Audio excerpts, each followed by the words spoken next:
झारखंड के डीजीपी पद पर अनुराग गुप्ता कल के बाद भी बने रहेंगे या फिर नहीं, इस पर सस्पेंस बरकरार है। केंद्र ने झारखंड के डीजीपी के तौर पर अनुराग गुप्ता की अवधि को विस्तार देने पर रोक लगा दी है। सरकार ने झारखंड के डीजीपी अनुराग गुप्ता की 30 अप्रैल को सेवानिवृत्ति के बाद अवधि विस्तार पर रोक लगा दी है। केंद्र गृह मंत्रालय ने मुख्यमंत्री हेमंत सोरेन को इस संबंध में पत्र भेजा है और बताया है कि 30 अप्रैल के बाद अनुराग गुप्ता के डीजीपी के पद पर बनाए रखने का राज्य सरकार का फैसला गलत है। राज्य सरकार का नियम ऑल इंडिया सर्विस रूल के मुताबिक नहीं है। भारत सरकार के गृह मंत्रालय ने झारखंड सरकार को लिखा है कि आपके जो डीजीपी हैं ये 30 तारीख को रिटायर कर रहे हैं, इनको रिटायर हो जाने दीजिए और उसके बाद एक दिन भी उनका रहना अनुचित होगा। भारत सरकार मानती है कि नहीं, जिस तरह से राज्य की सरकार ने किया है ये उचित तरीका नहीं है। इसमें मुझे कुछ कहना नहीं है क्योंकि ये मामला सुप्रीम कोर्ट में भी है और हाई कोर्ट में भी है। अगले 5 मई को सुप्रीम कोर्ट में सुनवाई होने वाली है। कोई तिथि होगी तो हाई कोर्ट भी सुनेगा इसको। सत्ता पक्ष के मुताबिक मुख्यमंत्री हेमंत सोरेन के विदेश से झारखंड लौटने के बाद राज्य सरकार इस संबंध में निर्णय लेगी। वहीं कांग्रेस का कहना है कि केंद्र की ये दोहरी नीति है। देखिए, गृह मंत्रालय ने क्या कुछ पत्र लिखा है, पत्र का मजमून क्या है और राज्य सरकार को उसमें क्या एक्ट करना है। माननीय मुख्यमंत्री बहुत जल्द रांची आने वाले हैं, बातें उनके संज्ञान में जाएंगी और क्या कुछ राज्य सरकार करेगी। लेकिन इतना मैं बोल सकता हूं निश्चित रूप से कि जो भी कदम राज्य सरकार उठाएगी न्यायोचित कदम उठाएगी। जब कैबिनेट ने यह फैसला लिया है, कैबिनेट का फैसला मतलब राज्य की 3.5 करोड़ जनता का फैसला माना जाता है और राज्य की 3.5 करोड़ जनता ने यह फैसला लिया कि डीजीपी को बरकरार रखा जाए। तो यहां आप अंकुश लगाने का काम कर रहे हो।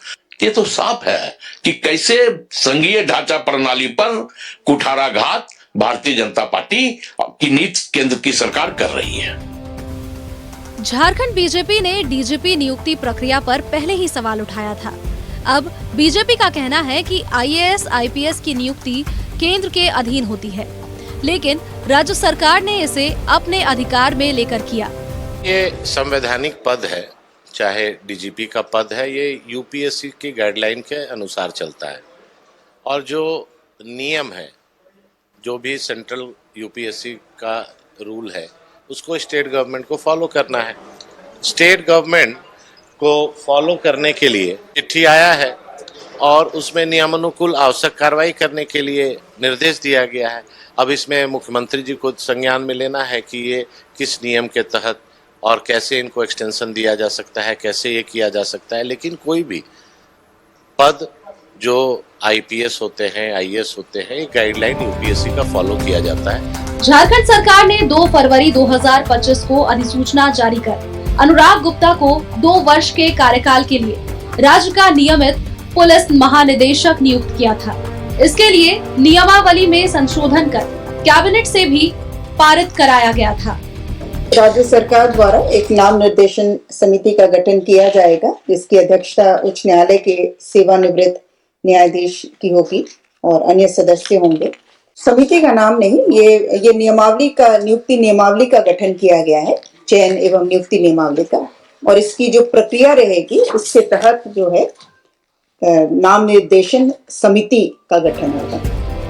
अनुराग गुप्ता को नियमित डीजीपी बनाए जाने के खिलाफ नेता प्रतिपक्ष बाबूलाल मरांडी ने कोर्ट में अवमानना याचिका भी दायर कर रखी है, जिस पर सुनवाई जारी है। न्यूज़ 11 भारत के लिए रांची से शाहनवाज अख्तर के साथ अंजनी, दीपक और रुचि की रिपोर्ट।